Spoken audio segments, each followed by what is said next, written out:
Anthony, it's Thanksgiving week. I could smell that delicious dinner I'm going to have later on this week. How you doing? Thank you so much for telling me it's Thanksgiving week. I didn't realize. You're so good. Learn more incredible facts like this coming right up now. I'm Anthony. Welcome to No Vacancy Live. That's my friend Glenn. You're watching the #1 show in hospitality.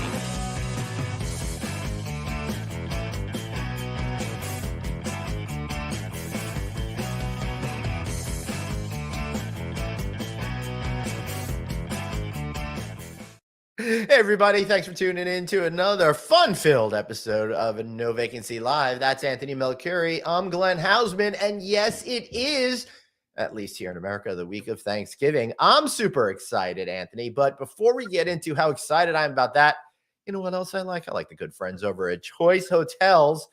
And right now, investing in Choice Hotels is a great opportunity for you to build your portfolio with an incredible company. And Anthony, you know what's really cool is if you're in a category that focuses on that's in diversity, well, they really want to talk to you, and they've got lots of opportunities and benefits to help get you into hotel ownership. How cool is that?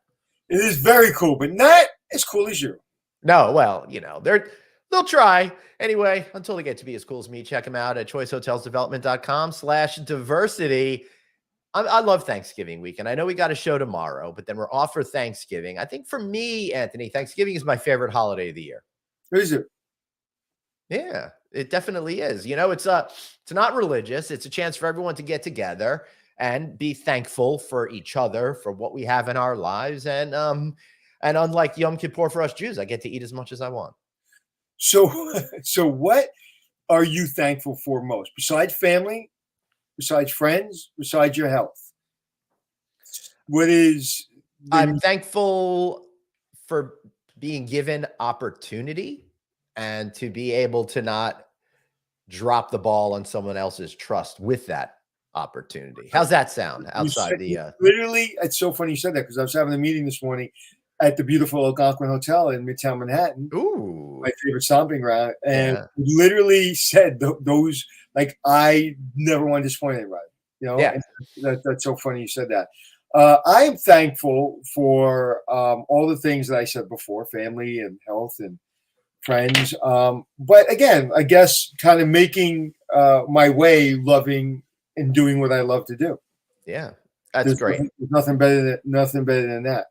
No, you got that. You got that right. So I don't know if our guest Bhavesh Patel is going to make it or not make it, but Anthony, that's not going to stop us. I wanted to talk a little bit.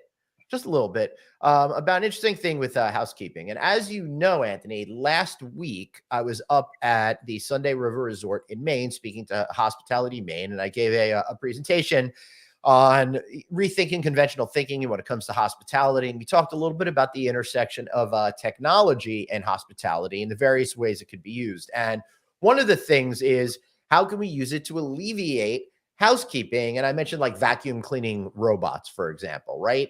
And that vacuuming is one of the things that injure housekeepers the most, causing your workman's compensation insurance and stuff like that to go sky high. So this wonderful woman, Abby Scrayback from Lucro Management, she manages Hilton Garden Inn in Auburn, Maine, approached me after the summit and said that not only are they 100% female-owned hotel management company, we got to get them on for that, but she had some actual numbers on the topic of housekeeping. So check this out. Apparently, the human back, she says, operates in a ratio of 10-1. So the average human torso weighs 105 pounds, and if you're lifting 10 pounds, that's 1,150 pounds of pressure on the back. So the housekeeper is lifting 10 pounds of towels in each room and does 15 rooms a day. That's over 17,000 pounds of pressure being put on the back daily, which is really interesting. So she also says, so we're told to lift with our knees and stuff like that. So they're trying to figure out ways to get housekeeping to not have to bend down and pick up all of those towels, because it can actually hurt you if you can believe it or not. Absolutely. And I think every housekeeping department should give them 10 minutes in the beginning of the day to exercise, to stretch, to limber up. And at the hotel in Chicago, Langham, Chicago, they did that. They did warm-ups 10, 15 minutes before they start their day. But actually, I think that's really, really important. I think also a lot of hotels not having carpets anymore, I think that helps. But these big beds that they have, these double triple height beds. That's been a big problem in the industry because no one ever realized, hey, you got to make those beds, and those beds are heavy. So anything they can do to reduce the pressure on a housekeeper, listen, the job breaks their backs, figuratively, but you don't want to do it literally. And so that is, I watch sanitation workers. I have no idea how they go home at night and they're still walking. So yeah, anything we can do to help the housekeepers is those are good numbers too. Those are great numbers. You sound so smart, Glenn. Well, not me. I'm not smart. I'm just reporting the news coming from Abby Scrayback of Lucro Management. I think that's really cool that they're a 100% female-owned management company, and they're looking towards getting into ownership as well in the future. Maybe they should connect with Choice Hotels. Yeah.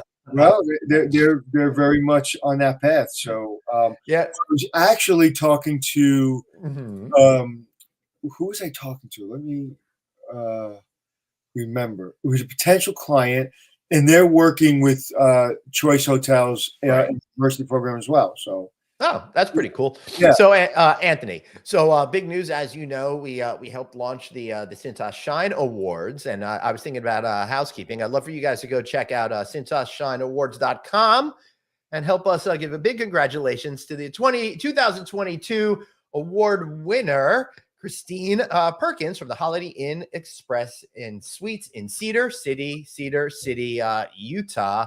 She gets that big $5,000 award and all the supplies to her property, and that's pretty exciting, isn't it? Yeah, you know what? And it's also exciting that Cintas is working with the housekeeping, with the hotels directly to really kind of shine a light on the housekeeping and on line employees. And it's so critical. And they're great partners. And I was very, very excited to hear the announcement. We went through all the application, not all of them, but the finalists, and every one of them deserved it. It was great. Yeah.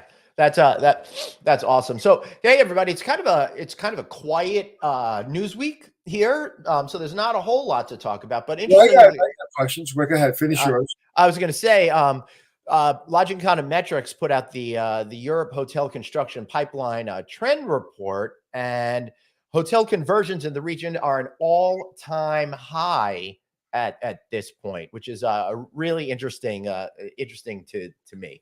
Why is that, Glenn? I think that in this period, in this post-pandemic period, there's a lot of people that are reevaluating how they want their hotels to run, and because there's so many independent hotels over in Europe, pretty much the inverse of what we have here in the United States, Anthony.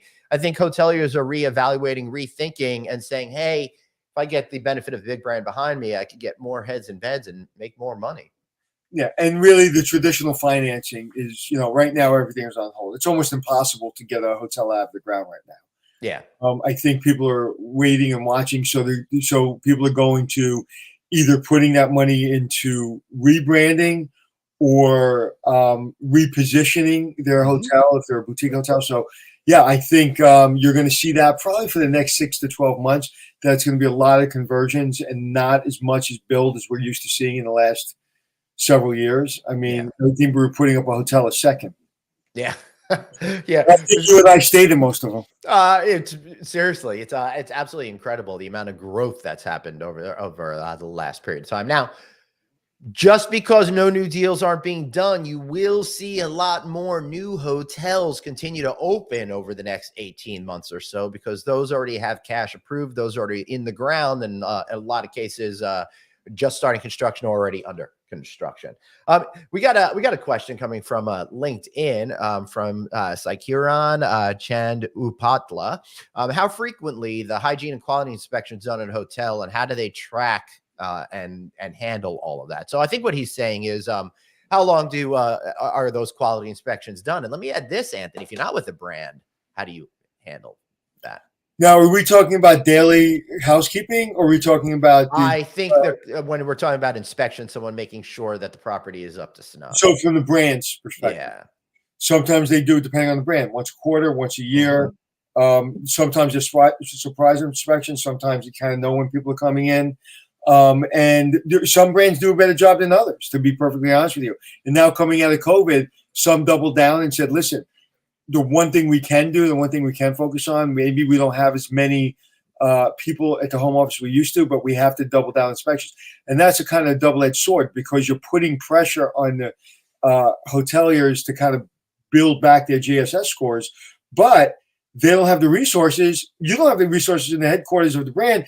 They don't have the resources at the hotel. So there's a lot of pushback from owners right now of, listen, you got to give us some breathing space. You know, my number one priority has been trying to help get people into this industry. Yep. And that's kind of where we're at. So the inspections are happening. They happen depending on the brand, depending on how often it happens, depends on the brand. So, but, and plus when you say hygiene, one of the things I think about is I think about blue lights, and I think about, like chemicals, making sure everything is spotless and making sure everything, is at a certain rating. Really, a lot of the inspections just kind of eyeing it, just kind of looking in, going in. So, oh, that's clean, that's clean, that's clean. But as far as hygiene, when I think of hygiene, I think, like, is it really, like, if I do a test, a chemical test, is that toilet bowl, is that bed, is that linen clean? I don't know how often that's done. I mean, yeah, but hopefully more frequently than it used to be done. Although, however, I got to tell you, I'm a little nervous that there is not as much emphasis on the cleaning regimen as there was a year and a half ago. And I'm seeing a lot of properties, and I've been in what we say 13, 14 states in the last 2 months or so. And not to bash any hotels, but I think sometimes it's that same phenomenon. If you bring in something and put it by the front door and don't put it away right away, you stop seeing it after a while. And I think hotels are going through that. I'm seeing like half scratched out circles on the floor that were from like stand here. I'm seeing a lot of empty hand sanitizers. And I'm seeing a lot of those things that were put into place now falling out of service, but are acting as remnants for a time that used to be, which I think only gets people to think more about the cleanliness than if people had just removed all that stuff. Let me put it this way. You're prepared to go on stage. I'll give you an example maybe you can relate to. You're about to go on stage, and one of three things happen. One, you completely go blank, or you lose your notes, or you lose your slideshow. Right. And now you got to perform. You're ready. You're there. You're ready to go. You're all dressed and you're all pretty, and you don't have your slideshow and you don't have your notes, and for some reason your mind went blank. How would you feel about going on and performing? I would not love it, but I would do it anyway because I've got. Think about the anxiety and think about the stress that provides you. Now do that every single day, and that's what's happening at the hotel level. They do not have enough people. You do not have enough housekeeping. Their supplies are on a slow boat from somewhere. Yep. So there's so many challenges and so much going on that the general managers and the operators are just really kind of on thin ice, and they're doing the best they can. With that. But I want to put you in their position of, like, and you hear it every day, but you have never had that in your hand. And as a person that's had it in its hand, and I've had the resources, I can't imagine not having the resources and trying to provide that level of service. With that said, the basics have got to be done.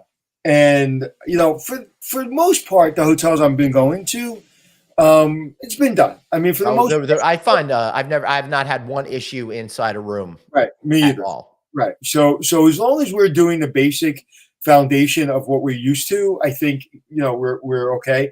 But the industry, I really, really want people to understand what this industry's been through, and how hard people are working to bring the business meetings, to bring your vacation, to make sure your kids are happy, to make sure your bed is clean, to make sure that shower is scrubbed.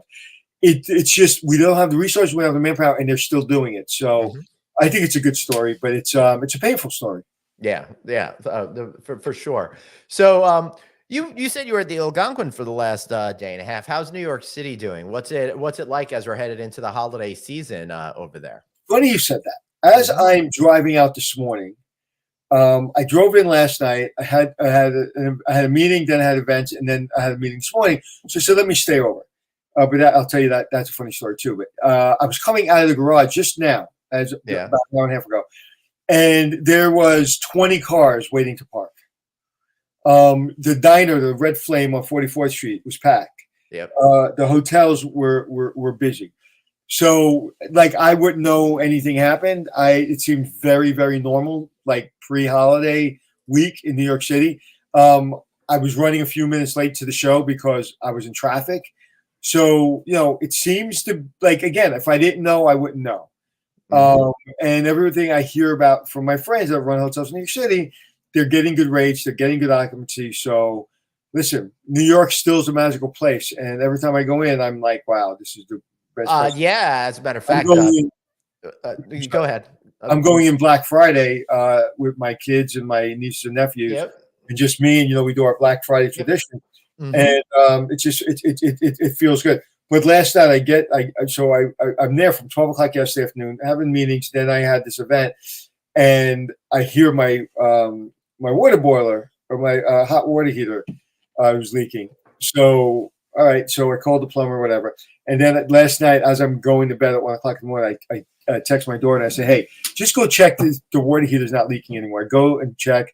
And she goes, no, it's dripping. And she seemed nervous. So I drove all the way home. Right. Made sure I shut off the water on top of the water heater and made sure I put a pan over it. And then I slept for 3 hours and drove all the way back at 5 o'clock this morning. Oh, my gosh. So I never actually slept at the Algonquin. I paid to sleep there, but I didn't sleep there. That's pretty funny, man. They had a good shower. They had a really hot shower and good breakfast this morning. And it's just great to see the team, and it's completely different. It's all kind of completely modern, and it's fabulous. So when are we getting over there to do a show? Whenever you want, bro. We can make that happen. All right. Well, let's get Dave. I know people. Let's get Dave on that. So can I ask you a question? Of course. Okay. What was your happiest moment this year? Dun, dun, dun, dun, dun, dun, dun. When you clicked on just before to be on the show. Like I get to see Anthony. I think the happiest moment for me for this year is actually two separate moments. That would be getting my kids off to their individual colleges and see them go off on their own without mommy and daddy around for the first time. That was first. Where's the second one? Well, that's, both of them. Both There's of them. two of them. I'm all together because it's twins. It's interesting. As hard as we work and as much as we do, like, it's always about the kids, right? Yeah, so, it really is. Yeah, my daughter's kind of starting to kind of flourish and kind of be on their own. My daughter's, is a good theater teacher at New York City Public Schools. My other daughter is an event planner in New York City, and my other daughter is a volleyball player at her college and just changed her major and is, starting to, really starting to grow into herself. So, and she fought through two tears or ACL and is a fighter. Yeah. Those are the things that those are the things that resonate with me in the happiest moments of my, of the year. That's awesome. That's what it's about, right? What's that? So that's what it's all about. That's what it's all about. That's it's actually seeing you flourish in your speaking gig. Like when I hear you have a gig and it's like a big one, it's an important one, and like you're getting all the kind of like verklempt and nervous. I love it. Yeah, I love it too. It's not so bad. I hope next year we get to do some more fun ones together, like the Hammer event, for example. Yeah, I hope so. Yeah, that'll be a lot of fun. Let's see. All right. So one other news story, according to the Global Rescue Fall 2022 Traveler Sentiment and Safety Survey, travelers are shrugging off inflation, working around anticipated flight disruptions. In fact, they're saying the majority of travelers, 70%, have not canceled or postponed an international domestic trip.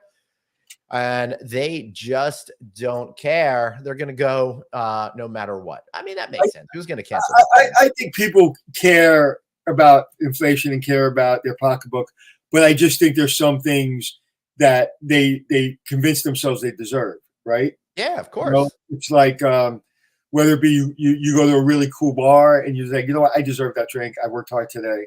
Or that really nice dinner on a Friday night when you're like, wow, my grocery bill was $600 this week, but I need to go out for a nice dinner. I think people are still they people want to treat themselves. I think they pull back on other things. Yep. But yeah, it's and I think there are, if you're a really good educated shopper of travel, you can find deals. I have the gentleman that drives me, who's a good friend of mine, who, like, when I go back to Fort the airport, Robinson, he'll pick me up, and he goes, hey, I'm going here, and he goes, it was like 3 cents, and I'm going for 2 weeks. I'm going first class, and I'm getting upgraded to a suite, and it's for an extra penny I get this. It's 4 cents. I go, Robinson, how do you travel for a week, go on these beautiful places, and spend like nothing? Like, and he goes, it's timing and it's research, and he figures it out. Yeah. So there's some great opportunities. I think the last thing you should ever do is stop traveling. Yeah. Travel is so important. And speaking, people are traveling according to TSA checkpoint travel numbers. 220,000 yesterday. 2,265,574 yesterday, compared to 2,254,188 in 2019. What's the difference? So, the difference is 11,000 or 10,000 and change. But hey, it's still above, and we're seeing more and more and more of those dates happening. It's at this point, I'd say 2019 and 2022 travel are pretty much equal. The difference in dates probably has more to do with what day of the week something was on 2019. If it was on a Saturday versus Tuesday, I think that probably makes sense. You know what's interesting? Something happened this year that's never happened to me before. Yeah, I look forward to going to LaGuardia Airport. It's beautiful. As much as it is beautiful, and as much as I love it, one of the things I liked about it. Well, the only thing I liked about it. The old LaGuardia better. Please don't. No, I'm not saying that. The only thing that I liked better about it was you get off your plane in 5 seconds, you're out on the street. Now, when I'm flying Delta, if I'm in like the 70s gates, the way it is, they're still building some stuff, so it's like a 20-minute walk just to get outside now. Yeah, but it gives me pride in our country when I fly into LaGuardia, and I don't feel like I'm in a third world country. I mean, I probably told you this. I flew literally from a third world country that had a nicer airport than LaGuardia. Oh yeah. Yeah, LaGuardia was disgusting. It is now. It went from worst to first. It is like so freaking beautiful. It's gorgeous. Go ahead. That one little terminal that's still the old terminal because they haven't finished building the new stuff. Well, basically, they've been building the new airport on top of the old airport, and now they've got one terminal that's half new on one side and half old on the other side, but they're not connected yet. Yeah, and they've got to build this one pathway. So it's so weird going from gorgeous, gorgeous, gorgeous to, oh, that's what it was like. Yeah, you have to go through that thing. I'm like, oh, I'll be in the Sky Lounge, and then I'm going to my gate, and I go, oh, I got to go all the way over there, and I got to go through the whole, But and I think COVID helped getting the renovation done quicker because it was basically closed for 2 years. Mm-hmm. And but it's a beautiful airport, and it's it gives you pride. It gives you like, all right, that's my airport. Yeah, exactly. All right. So Kyle, our friend Kyle's asking, hey, I know some young managers looking to relocate to other markets, mostly because of cost of living. Makes sense. Where do you think the hot markets are for 2023? It's very interesting because I just found this out myself, that the bigger cities and I think you were with me when we found this information out, and the A-list cities are actually paying less than the B markets, the B plus, the A minus markets, because there's less people to pull from. Mm-hmm. So the people here in Dunkin' Donuts in New York is probably making less than a person working in Dunkin' Donuts or Starbucks in a different smaller town because it's harder to find people. I know there's a Target, I want to say somewhere in Tennessee, that was paying like $22 an hour. I don't think the Targets here pay $22 an hour. So it's very interesting that you can actually, in some instances, make more money in the smaller markets. But the markets that are great right now for hotels is, of course, Nashville. Wonderful parts of California, parts of New York. I mean, there's you probably know better than me, Glenn, but I think the smaller markets you can make more money than, and it's not about kind of what market's hot. It's about what management company you work with. It's what brands you associate yourself with. It's what kind of hotels you want to work in. Right. It's more than just money. It's really about making sure you have a good quality of life. Not only at the if you go and you say, okay, it's too expensive to live in New York, or it's too expensive to live in one of the other big cities, Chicago, whatever it is, and you go to a small town, you hate living in a small town, but you're making $5 more an hour, but you hate it. So Right. I think there's a lot to look at. It's a hard question to answer. But if you hate it and you're making $5 an hour more, perhaps you've chosen that because you know it's larger, bigger picture that you might be able to move on after a year within that company to other If you hate where you live, money doesn't matter. I mean, you have to at least like where you live. I don't know. I was very tolerant when I was younger. When I was first in my early days of the career, I would handle anything. Where did you live? Also Where new. did you live? I lived here. I lived in the city. I lived in a studio apartment. You lived in New York. You lived in downtown Brooklyn. You lived in Manhattan. Oh, you were suffering. I was. I'm talking about going to a small No, town. I know what you mean. I couldn't relate to that at all. But if it was part of the bigger career, I think I'd be able to make that particular type of a sacrifice. Yeah, as long as listen, if your kids are happy, then it'll work. But so there's a lot that goes into it. But the smaller markets sometimes pay more. So Yeah.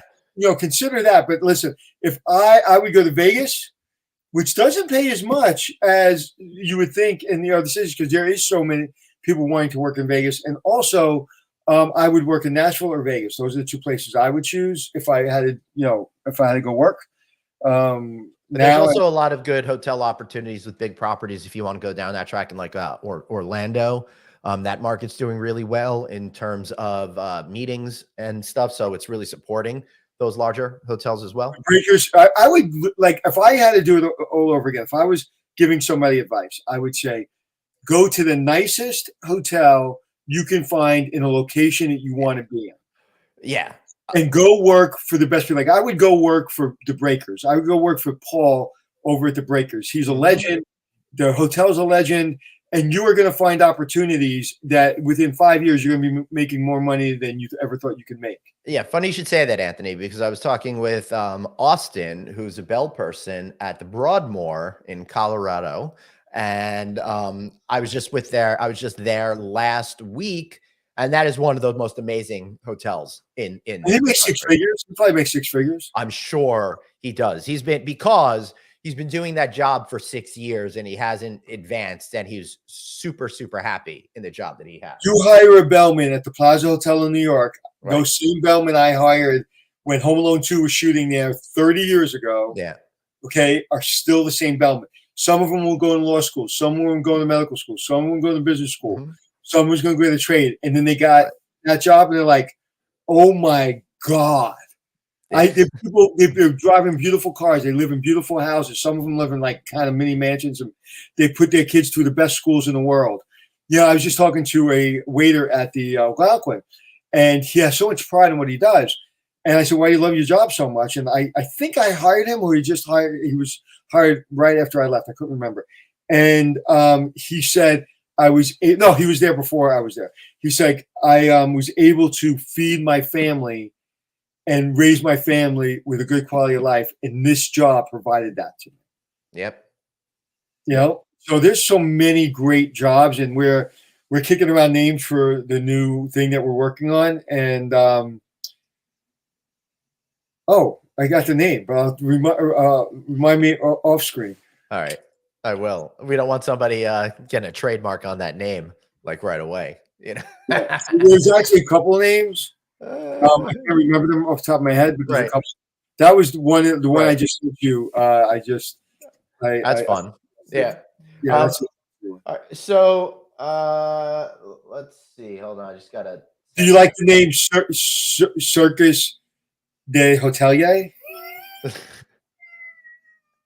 It seems isn't that going to be over at MGM in Vegas?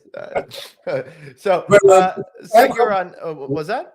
Go ahead. As that question, I have a question. What's the forecasted growth in the hospitality industry in the next 5 years? All right, that's hard to say, but and especially since there's so many different markets, et cetera, et cetera. I do think that global tourism will continue to increase during the next 5 years. In the United States, I definitely think that's going to be the case. How many months did we have of growth in the hotel business? Give or take 1 or 2 with the margin error. It was something like 104, 106 or something. like that. Then there was like 1 month no, and then there was another string of like Right. So up it's till almost the like up till the it's almost pandemic. 10 years. It's almost 10 years Yes. of growth. Yes. And then we had 2008, and then we had or before 2008, then we had all that growth, and then we got kicked into again for COVID, and so the next 5 years, I just think as long as things maintain, even if you have inflation, businesses got to do business. People will not stop traveling because they deserve it, right? They say to themselves they deserve it. They will not. Yeah. It just may choose a less expensive travel destination or less expensive way of traveling.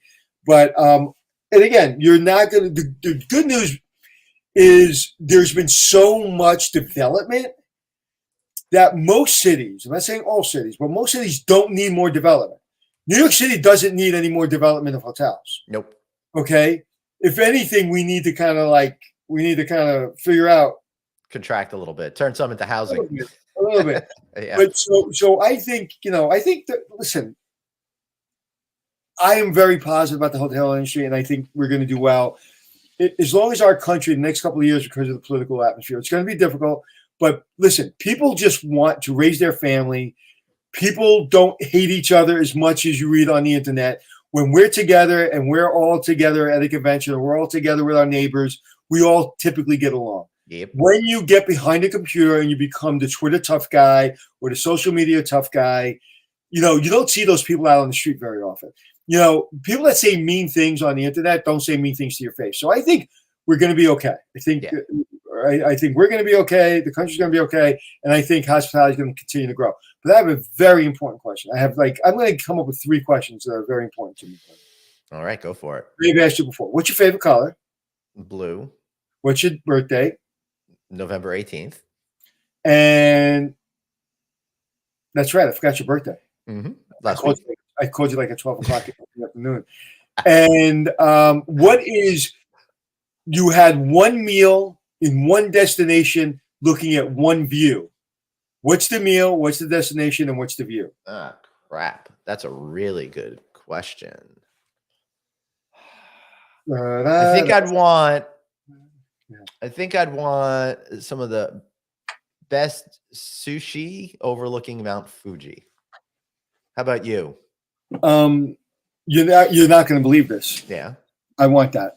No, come on. I'll tell you why. That's always been a place I want to go. I'm dying to go. And I tell you, that's my number one destination. Yeah. I would say the Amalfi Coast, which I've not been to, which is shocking, in a balcony, having great biscotti, hanging out with Stanley Tucci, and having an espresso. No, and then just having no agenda and just sitting there all day long, looking at the coast and eating biscotti. And then when I'm done with my biscotti, have a different flavor biscotti. And then for dinner, have the best pasta I can find. Mm-hmm. That to me, and then I can literally die on the porch and be good. Nice. Yeah, simple, right? Simple. Yeah, man. I love it. Simple is good. So I've been everything on my bucket list. Like I'm rewriting my bucket list because I did a lot, but I would love to do what you said. I'd love to go to Japan. I'd love to have the best sushi in the world. Having great sushi is like a life-changing experience. Yeah, it really is. Did you ever see that documentary, Jiro Dreams of Sushi? It's from 2012. Yeah. Talk about intensity. Yeah, talk about intensity indeed. All right, so I got one more thing I want to talk about. Some breaking news that just came through as we're doing this show. Something beep, breaking news. Yeah. All right, so Las Vegas wins the NCAA bid to host the first ever men's Final Four in Vegas in 2028. It's going to be at Allegiant Stadium. How cool is that? Listen, there's nothing cooler in Vegas. So I think that's great. And if I was a coach of those teams, I'd be like, put a lock on your door and you're not coming out. Yeah. It's hard to believe that 6 years from now. Yeah. You know what's great? Mm-hmm. After the holiday, I'm going to be in Boston, and then I'm flying from Boston. Well, I got to talk to you about that. Yep. To Las Vegas, Nevada. Yes. Yeah, I'm flying in Wednesday morning, by the way. All right, sounds good. So I'll do the other thing from my remote location. All right, beautiful. And how long are you able to stay in town for? We're gonna see. We're gonna see. Yeah. I don't- Maybe if there's a good $200 poker tournament, I'll join. Yeah, that sounds good. How long Anthony, you gonna be in town for? what's that? How long are you gonna be in Vegas for? Most of the week. Yeah, well, you know how it goes. Listen, we gotta help our friend Shannon McCollum over at Resorts World, and I'm really looking forward to that. Every year we do that, and I love it. Yeah, it's really a fun event. So I used to do every December back when Vantage Hospitality existed. They were bought by Red Lion, and Red Lion continued it for a little while. They always had the second week of December. They always had their annual conference in Vegas, and I used to love going to that. Anthony, we did that together. The last Red Lion one we did together that they had in person in 2019. I used to love it because it was at the end of the year, just like this one is, and it's a chance to just kind of relax a little bit and then kind of coast into the holiday period. I remember that because I shook somebody's hand. I turned to you and said something, and then it came through. It came true not too long after that. Yeah, Do you remember? I don't. That I don't remember. I'll tell you up there. All Tell right. you up there. Yeah, sounds good. Anything else on your mind? Yeah, very important things, man. Oh my goodness. Okay. A cruise anywhere in the world Mm-hmm. or a trip to space. I think I'll go with the cruise. Me too. I'm Yeah. good with not going to space. Yeah, I mean, I think going to space would be cool, but I don't know if I could handle it. I get, I get nervous with stuff like that. Snorkeling or diving? Snorkeling. I tried diving once. I can't freaking do it. I'm like this thing in my mouth. Sailboat or motorboat? I think motorboat is easier, but I love the idea of a sailboat more. Me too. The fantasy of that, right? But the actual having to do all of that stuff is a lot harder than Bentley, you know? Bentley or Maybach? What is that? Bentley or Maybach? Oh, good one. Maybach. What about you? Bentley. Yeah. All right. That's the last car I'm ever going to drive on this earth. Is it? Yeah. When I'm done, Is that the hearse that you're going to go in? No, I'm going to drive. It's going to be a black convertible. Right. I'm going to take all of the logos off, and I'm going to be just completely like you have to really look hard to make sure it's a Bentley. Yeah. But my daughter, why would you take the logos off? And I was like, I don't know. It's just my dream car, and I don't want people looking at me in my car. I just want that car. If you park it outside by where you live, just put like Honda stuff on it, and no one will steal it from you. Right. I'll just say this is Glenn Houseman's car. Don't touch it. Or that'll get people Okay. Best one more time because we have a couple of minutes. But best hotel you've ever stayed in. Period. I can't answer that. I really doesn't. Are you worried? No, I'm not worried. It's just honestly, this is going to sound. This happens all the time, but there's so many great hotels and they do such a great job. I don't really think realistically I could pick out one from the thousands of hotels that I've been to. You know, Tell me the hotel. Like when I think of the best hotels, I'll think about. Like I just remember being happier being in a hotel. The Four Seasons Bowie, the one and only in Cabo, and La Residencia in Mallorca, Spain. Those three hotels made me feel like a different person. right? Yeah. So you don't have none, huh? You're boring. I mean, I like it makes you feel like a different person. Like I stayed at this in this nice hotel in Tel Aviv. I'm totally blanking on the name, and just sitting up on the roof, looking out at the beach and the sun and stuff like that. Just I felt like I was in a completely different universe. Was it Satai? No, I don't remember. I really don't remember the brand. Okay. It was like a local thing. This is the most important. I have two questions. One, when are we going back to Garden City to visit our friends? We need to get back there. It's been too long. Maybe we'll do that in January. Or maybe we'll do it in between. Are we broadcasting during the holiday, Christmas? Not the last week of the year. We're going to take the last week of the year off. All right. And best pizza place, best sliced pizza you've ever had in your life. All right. So that's a loaded question as well, I because don't like doing this with you. no, I'm sorry. It sucks because this is how I am. I overthink everything too damn much. The best pizza I think I ever had in my life was in Monaco. Up on the hill is the Old Town, right? So everything is more normal priced over there. But I think the experience plus the quality of the ingredients and stuff like that kind of all came together to create the best pizza. But I'll always have a special place in my heart for La Scala Pizza on Vanderbilt Parkway in Comac, because that's the one I grew up with. I have some. How about you? Pizza place, but I hate to say it because I didn't like their pizza a couple times, and my friend Bruce, who I do the show with, is such a lover of DeFara, and I went there and I had their square.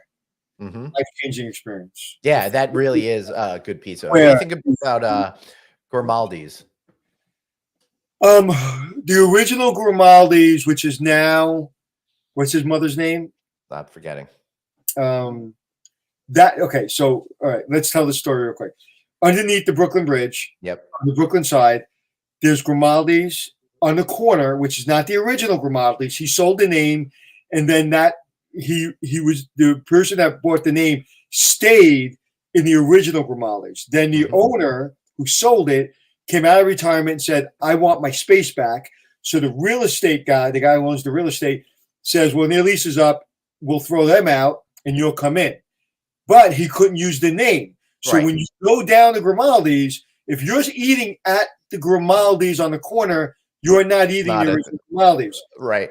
You're supposed to eat at the original space, which is only 2 stores down, which is kind of weird. Yep. And it's called. I don't know. Oh my God! Come on, help me, man. I'm trying. I just don't know. Come on, people are listening. There's like a little bit of a delay. Juliana's. Okay, that's the original Grimaldi. You eat there, that's the best pizza. The other Grimaldi's, like their franchises or whatever. Yeah, they're okay. But Del Mar and Sheepshead Bay, Brooklyn is by far the most underappreciated pizza in America. I grew up on that pizza, and it's crispy. It's my favorite. It's my favorite slice. Now I'm ready for lunch, Anthony. Thanks Del Mar, Sheepshead Bay. All right, I'm gonna pop right over there. That's right. You're going to where are you going? You're going to Monaco for pizza. Yeah, that was really good pizza, though. Well worth it. All right, now just randomly ask me a question. Go. Any question. That question I asked. When was the last time you went to see a Broadway show? It was the Book of Mormon. Mm-hmm. And then ask me that question next week. Okay. I can't believe it's been over a year since I went to see Hamilton.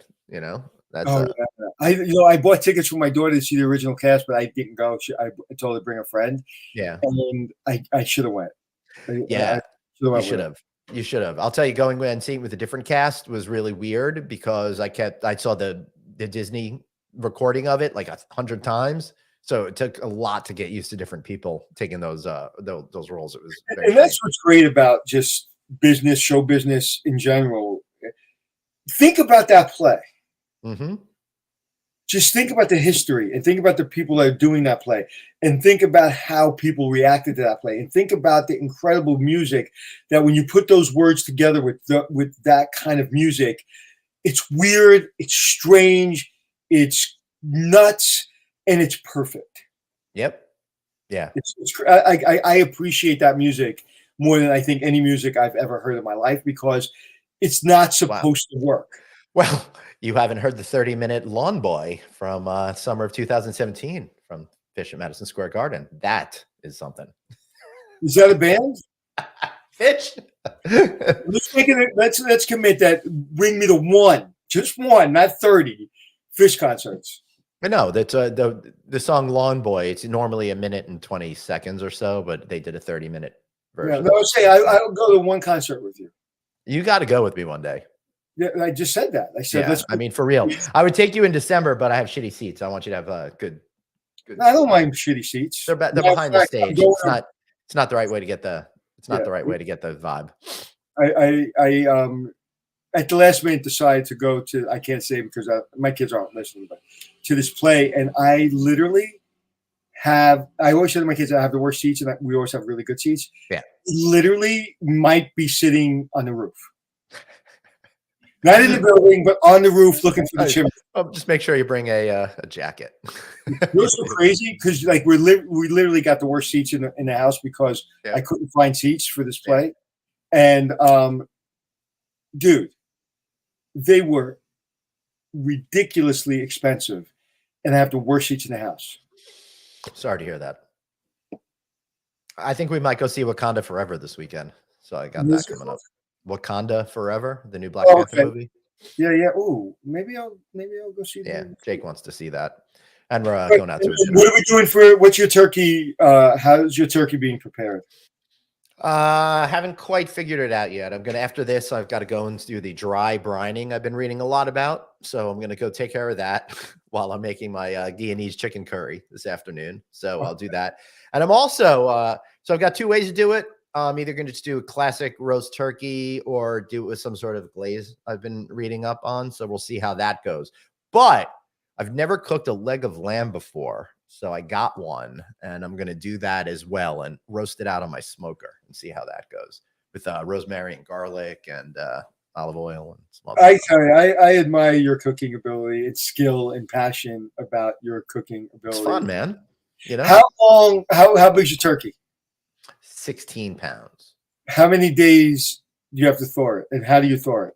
I got a fresh turkey, so it's fine. But if it was frozen, I would want 3 or 4 days ahead of time to put it in the fridge to thaw it out naturally. As if you put it out on the countertop and thaw those things too quickly, if you thaw anything on the counter as opposed to in the fridge, it doesn't taste as good afterwards. It breaks the cells in a different way than doing it in the fridge. So would you put it on the counter the night before or no? No, I don't. I'll keep it in the fridge, but I'll get up. If I get up at like 5 a.m, which at my age I'm guaranteed to do, I'll just take it and throw it out and put it on the counter. So that way, when I get up out of bed a couple hours later, the temperature will be down a little bit and I can start to prepare it and get it in the oven. And why do we eat turkey on Thanksgiving, but we never eat it at any other meal during the year? Because turkey is one of those meals where once is good enough for the whole year, you know? It's true. Unless you're having a turkey sandwich. Yes, sir. All right. How about we get out of here, man? I got to go start. I got to go. Let's go, man. I got at 2:00, so I have an hour. So let's keep talking for an hour. Go ahead. Let's get out of here. All right, everybody. Thank you so much for watching. Remember, if you're watching us, why not give us a listen on Apple Podcasts, iHeartRadio, Stitcher, SoundCloud, wherever you get your shows. Well, we're there too. And if you're giving us a listen, why not give us a watch? Watch us on LinkedIn, Facebook, NoVacancyNews.com, YouTube, and of course, he's at Anthony Hotels. I'm at Traveling Glenn. Any final thoughts before we go tonight? Get out of here. No, sir. All right.